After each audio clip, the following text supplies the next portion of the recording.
السلام علیکم۔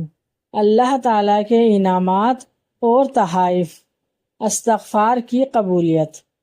کبھی آپ نے یہ سوچا ہے کہ آپ کی زبان سے نکلا ہوا ایک لفظ استغفر اللہ کے عرش تک پہنچتا ہے، اور پھر وہی ایک لفظ آپ کی زندگی کا رخ بدل دیتا ہے۔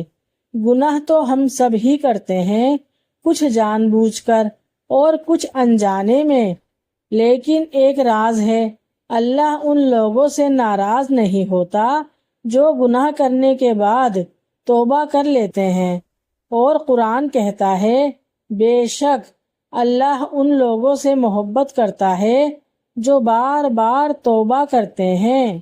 اور یہی وہ مقام ہے جہاں استغفر اللہ صرف ایک لفظ نہیں رہتا، بلکہ یہ دعا بن جاتا ہے، یہ علاج بن جاتا ہے، یہ نور بن جاتا ہے۔ آپ یقین نہیں کر پائیں گے، جیسے ہی استغفار قبول ہوتا ہے تو اللہ تعالیٰ صرف گناہ ہی نہیں معاف کرتے، بلکہ ایسی ایسی نعمتیں عطا فرماتے ہیں، ایسی ایسی کرامات نازل کرتے ہیں جو آپ کی سوچ سے باہر ہوتی ہے۔ تو کیا ہے وہ سب کرامات، کیا ہے وہ سب انعامات، اور کس طرح اللہ تعالیٰ کی مدد نازل ہوتی ہے، یہ سب کچھ ہم آج کی اس ویڈیو میں جانیں گے، لہٰذا ویڈیو کو آخر تک ضرور دیکھیں، کیونکہ ہو سکتا ہے یہی ویڈیو آپ کے دل کا سکون اور آپ کی زندگی کی بھلائی بن جائے۔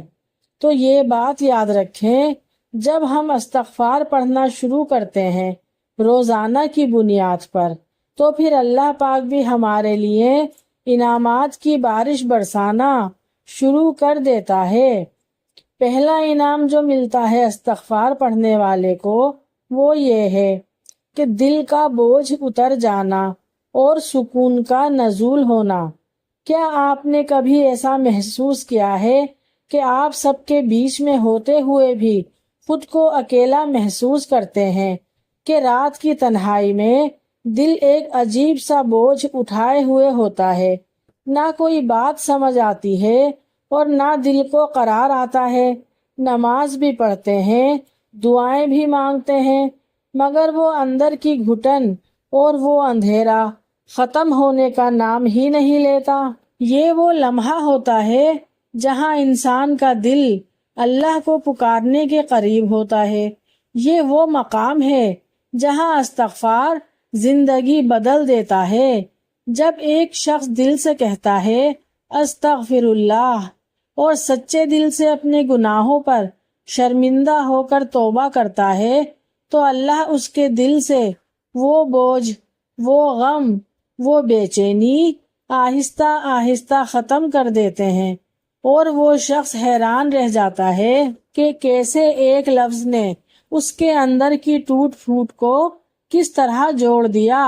قرآن کہتا ہے، جس کا مفہوم کچھ یوں ہے، اور اللہ ان پر عذاب نازل نہیں کرے گا جب تک اے نبی تو ان میں موجود ہے، اور اللہ ان پر عذاب نہیں کرے گا جب تک وہ استغفار کرتے رہیں۔ سورۃ الانفال۔ یعنی استغفار عذاب کو روکتا ہے، اور جہاں عذاب رکتا ہے وہاں سکون نازل ہوتا ہے، اندر کا طوفان تھم جاتا ہے اور دل کو چین ملنے لگتا ہے۔ اب ہمیں کیا کرنا ہے؟ صرف زبان سے استغفر اللہ نہیں کہنا، بلکہ سچے دل سے کہنا ہے، اپنے گناہوں پر شرمندہ ہو کر کہنا ہے، ایسا استغفار کرنا ہے جو صرف الفاظ نہ ہوں بلکہ آنکھوں میں نمی لے آئیں، دل کو ہلا دیں۔ اپنی روزمرہ کی زندگی میں کم از کم 100 بار دل سے استغفار پڑھنے کی عادت بنائیں، نہ کہ رٹے رٹائے انداز میں، بلکہ ہر بار یہ سوچ کر کہ میں اپنے رب کے دروازے پر جھک رہا ہوں، اور وہ رب معاف کرنے والا ہے، دل جوڑنے والا ہے، سکون عطا کرنے والا ہے۔ تو اگر آپ کا دل ٹوٹا ہوا ہے، اگر آپ خود کو بوجھ تلے دبا ہوا محسوس کرتے ہیں، تو آج سے ہی اس عمل کو شروع کر دیں اور دیکھیں کہ کیسے سکون آسمانوں سے اترتا ہے۔ دوسرا انعام جو استغفار پڑھنے والے کو ملتا ہے وہ یہ ہے، رزق کی رکی ہوئی نہریں بہنا شروع ہو جاتی ہیں۔ کبھی آپ نے یہ لمحہ جھیلا ہے کہ جب آپ کی جیب میں پیسے ختم ہو جائیں، جب مہینے کے آخر میں آپ کو یہ سوچنا پڑے کہ بچوں کی فیس، بجلی کا بل یا دوائی کا خرچہ اب کسے چنیں اور کسے چھوڑیں؟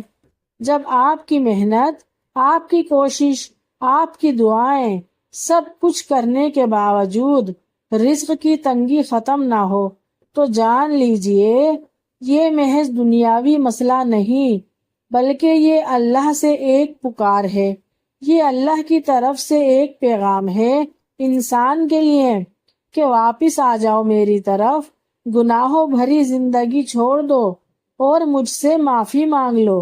اے غفلت میں ڈوبے ہوئے انسان، ذرا اپنے دل کی آنکھیں کھول، اپنے رحمان اور رحیم اللہ کو پہچان۔ جب وہ تیرے تمام گناہوں کے باوجود تجھے معاف کرنے میں دیر نہیں کرتا تو کیوں ایسے عظیم رب سے معافی مانگنے میں دیر کرتا ہے؟ ارے ہمارا اللہ تو کہتا ہے، اے میرے بندے، میری رحمت تیرا انتظار کر رہی ہے۔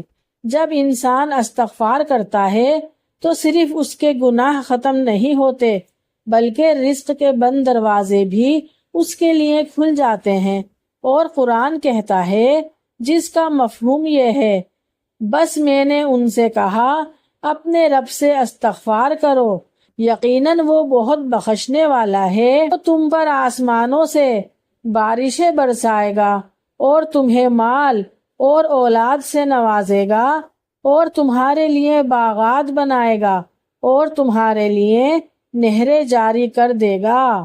سورۃ النوح۔ یہ صرف بارش کا وعدہ نہیں، یہ رزق اور اولاد، سہولتیں اور نئی نئی آسانیاں نازل ہونے کی بشارت ہے۔ یعنی ہماری زندگی میں جو کچھ رک چکا تھا وہ چلنے لگے گا، جو خشک ہو چکا تھا وہ سب پہلے کی طرح ہرا بھرا ہو جائے گا۔ اگر آپ کی روزی میں برکت نہیں ہے تو اس کے لیے ہمیں کیا کرنا ہے؟ اگر 1000 روپے کمانے کے باوجود بھی کچھ نہیں بچتا تو آج سے استغفار کو اپنا رزق بڑھانے کا وظیفہ بنائیں۔ دن میں کم از کم 100 مرتبہ دل سے کہیے، استغفر اللہ ربی من کل ذنب واتوب الیہ۔ یہ کوئی فیک روحانی جادو نہیں ہے اور نہ ہی جھوٹ بات ہے، یہ قرآن کی حقیقت ہے۔ تیسرا انعام جو استغفار پڑھنے والے کو ملتا ہے وہ یہ ہے کہ لوگوں کی نظروں میں عزت کا واپس آنا۔ کبھی ایسا ہوا ہے کہ لوگ آپ کی عزت کرنا چھوڑ دیں، آپ کا اعتبار کرنا چھوڑ دیں؟ آپ جتنی بھی سچائی سے بات کریں گے لوگ آپ کی کسی بات کا یقین نہ کریں۔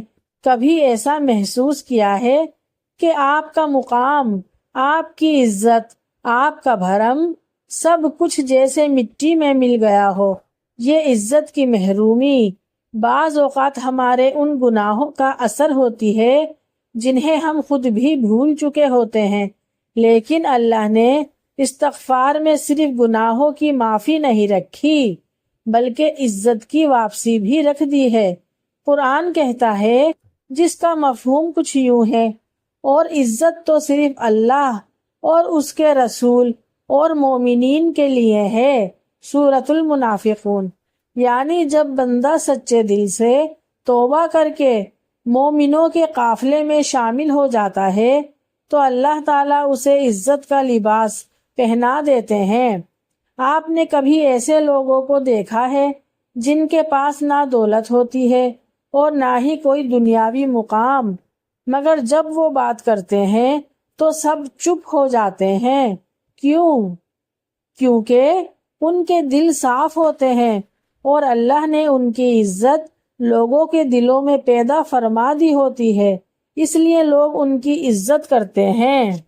اور جب اللہ دل صاف کر دے تو لوگ خود بخود عزت دینے لگتے ہیں۔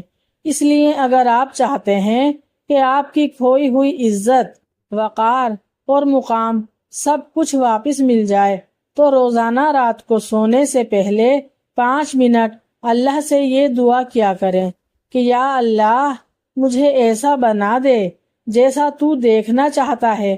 پھر استغفار کے چند الفاظ دل سے نکالیں، کیونکہ جب انسان اپنے اندر کی اصلاح کرتا ہے تو اللہ اسے باہر کی دنیا میں بلند کر دیتا ہے۔ چوتھا انعام جو استغفار پڑھنے والوں کو ملتا ہے، زندگی کی الجھتی راہیں سیدھی ہونے لگتی ہیں۔ کبھی ایسا وقت آیا کہ زندگی ہر طرف سے الجھی ہوئی محسوس ہوتی ہو، رشتے خراب، گھر میں ناچاقی، فیصلے غلط، کاروبار میں ناکامی، اور انسان یہ سوچنے لگتا ہے کہ اب سب کچھ ختم ہو چکا ہے، کچھ بھی ٹھیک نہیں ہو سکتا۔ یہ وہ مقام ہے جہاں انسان کو لگتا ہے جیسے کوئی دعا قبول ہی نہیں ہو رہی، لیکن حقیقت میں یہ سب ہمارے ان گناہوں کا نتیجہ ہے جن کی ہم اللہ سے معافی بھی نہیں مانگتے۔ یہ اس دھن کا نتیجہ ہے جو گناہوں کی وجہ سے ہماری تقدیر کے آئینے پر چھا جاتی ہے، اور استغفار وہ بارش ہے جو دل کی زمین کو، تقدیر کے راستوں کو اور فیصلوں کی دھند کو صاف کر دیتی ہے۔ قرآن کہتا ہے جس کا مفہوم کچھ یوں ہے، اور وہ اللہ اسی کو ہدایت دیتا ہے جو اس کی طرف رجوع کرتا ہے۔ سورہ شورى، یعنی جو اللہ کی طرف پلٹتا ہے اس کو اللہ سیدھا راستہ دکھاتا ہے، چاہے وہ کوئی رشتہ ہو، کاروبار ہو یا کوئی بڑا فیصلہ۔ جب انسان اپنے رب کے سامنے گڑ گڑاتا ہے تو اللہ اس کی تقدیر کو ایسے صاف کرتا ہے کہ انسان خود حیران رہ جاتا ہے کہ یہ سب اتنا آسان کیسے ہو گیا۔ اگر آپ زندگی کی الجھنوں میں پھنسے ہوئے ہیں تو ہر روز نماز فجر کے بعد یا نماز عشاء کے بعد صرف 1-2 منٹ کے لیے سجدے میں جا کر یہ دعا مانگیں، یا اللہ مجھے اندھیروں سے نکال کر روشنی کی طرف لے جا، اور پھر دل سے استغفار پڑھیں جتنا آپ پڑھنا چاہیں، ورنہ کم از کم 33 مرتبہ تو ضرور پڑھیں۔ پھر آپ خود دیکھیں گے کہ زندگی کی راہیں کیسے آسان ہو جائیں گی، جیسے کوئی الجھی ہوئی چیز خود بخود سلجھ رہی ہو۔ 5واں انعام جو استغفار پڑھنے والے کو ملتا ہے وہ یہ ہے کہ پچھلے تمام گناہ نہ صرف معاف کر دیے جاتے ہیں بلکہ ان کا داغ بھی مٹا دیا جاتا ہے۔ کیا آپ نے کبھی یہ محسوس کیا ہے کہ دل ہر وقت بوجھل رہتا ہے؟ نماز تو پڑھ لیتے ہیں لیکن دل نہیں لگتا، اللہ کو پکارتے ہیں مگر اندر ایک خالی پن محسوس ہوتا ہے، جیسے کوئی دھواں ہے جو دل کے آئینے پر چھایا ہوا ہوتا ہے۔ یقین جانے یہ دھواں ہماری پچھلی غلطیوں، نافرمانیوں اور گناہوں کا بوجھ ہوتا ہے، جس نے دل کو بے سکون، دعاؤں کو بے اثر اور عبادت کو بے لذت بنا دیا ہوتا ہے۔ مگر جب بندہ سچے دل سے استغفار کرتا ہے تو اللہ صرف گناہ ہی معاف نہیں کرتا بلکہ وہ داغ، وہ دھواں اور وہ بوجھل دل سے صاف کر دیتا ہے۔ قرآن کہتا ہے جس کا مفہوم یہ ہے سوائے اس کے جو توبہ کرے، ایمان لائے، نیک عمل کرے تو اللہ اس کے گناہوں کو نیکیوں سے بدل دیتا ہے، اور اللہ بہت مہربان اور بخشنے والا ہے۔ سورۃ الفرقان، یعنی گناہ معاف ہونا تو ایک طرف، اللہ اسے نیکی بنا دیتا ہے۔ یہ کیسا رب ہے، کتنا مہربان، کتنا شفیق، کتنا رحیم، کتنا رحمان۔ ہم اس اللہ کا جتنا شکر ادا کریں کم ہے کہ الحمدللہ اس نے ہمیں مسلمان بنایا، کہ جو جرم ہم نے خود کیا، جو گناہ ہم نے خود کیے، اسی کو اگر ہم شرمندہ ہو کر اس کے سامنے پیش کریں تو وہ اسے انعام بنا دیتا ہے۔ جب بھی کوئی پچھلا گناہ یاد آ جائے تو افسوس میں غرق ہو کر مت بیٹھ جائیں، بلکہ اسی لمحے اللہ سے دعا کریں، یا اللہ، جو میں نے کیا وہ ظلم تھا تو تو نے ستار بن کر چھپایا، اب غفار بن کر معاف بھی کر دے، اور فوراً 10 بار دل سے استغفر اللہ کہیں، پھر دیکھیے دل ہلکا ہو جائے گا، دعائیں اثر کرنے لگیں گی اور وہ درد جو دل میں چھپا تھا دھیرے دھیرے مٹنے لگے گا۔ آئیے آخر میں ایک چھوٹی سی دعا مل کر مانگتے ہیں۔ یا اللہ، ہم تیرے گنہگار بندے ہیں، تیرے مجرم ہیں، خطا کار ہیں، کمزور ہیں، ہمیں معاف کر دے۔ یا اللہ، جن گناہوں نے ہمیں بے سکون کر دیا، جن یادوں نے دل کو زخمی کر دیا، جن غلط فیصلوں نے زندگی کو الجھا دیا، تو ان سب کو اپنے رحم سے ٹھیک کر دے اور ہمارے گناہوں کو معاف کر دے، اور ہمیں دنیا اور آخرت میں کامیابیاں عطا فرمانا۔ آمین ثم آمین۔ اگر آپ سب کو میری یہ ویڈیو پسند آئی ہے تو پلیز جلدی سے لائک کر دیں، میرے چینل کو سبسکرائب کر دیں اور دوستوں کے ساتھ شیئر کر دیں۔ نیکسٹ ویڈیو کے لیے اللہ حافظ۔